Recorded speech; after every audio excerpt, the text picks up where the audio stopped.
Assalamualaikum warahmatullahi wabarakatuh.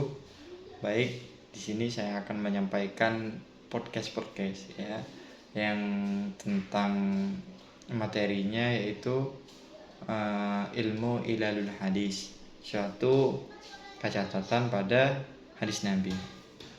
Pertama, di sini akan menyampaikan tentang sejarah, urgensi dan hal-hal yang penting di ilmu ilal hadis.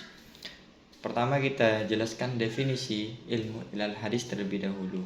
Apa ilmu ilal hadis itu? Merupakan cabang ilmu hadis yang berfokus pada identifikasi atau keaslian, identifikasi cacat yang tersembunyi dalam sanad dan matan hadis.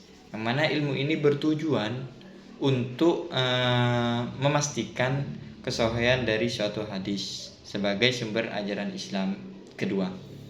Disebut sebagai ilmu yang terhalus dan juga ilmu termulia. Hanya ulama saja, yang bisa memahami ilmu ilal hadis, hanya sebagian ulama-ulama yang memang ahli dalam yang sudah mendalami ilmu ilal hadis. Sejak masa Nabi, hadis ini disampaikan secara lisan, secara teks, hingga akhirnya dicatat.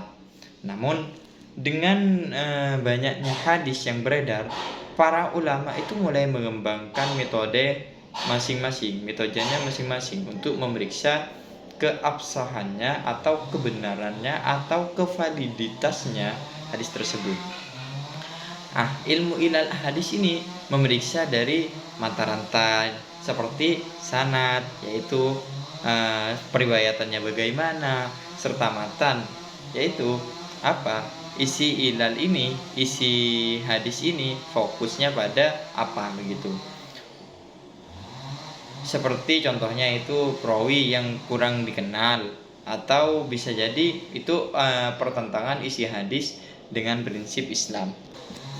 Sedangkan tokoh-tokoh penting dalam ilmu ini seperti Imam Ahmad, ada juga Imam Bukhari, ada juga Imam Ibnu Hajar al-Asqalani, pengarang kitab syarahnya Sahih Bukhari itu dengan judulnya Fathul Bari. Ada juga yang berkontribusi besar dengan karya-karya mereka. Mereka tidak hanya mengumpulkan hadis, saudara-saudara, akan tetapi juga menyaring dan mengkritiknya hadis yang ada di beberapa metode imam tersebut. Begitu. Terus ilmu ilal hadis ini sangat penting atau urgent karena menjaga keaslian atau keautentikan suatu hadis.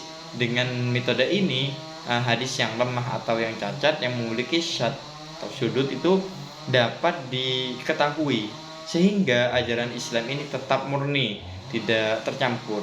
Jadi di sini sudah jelas bahwasanya ketika kita sudah memahami ilal hadis, maka teman-teman ini akan lebih gampang meneliti atau menelusuri suatu hadis.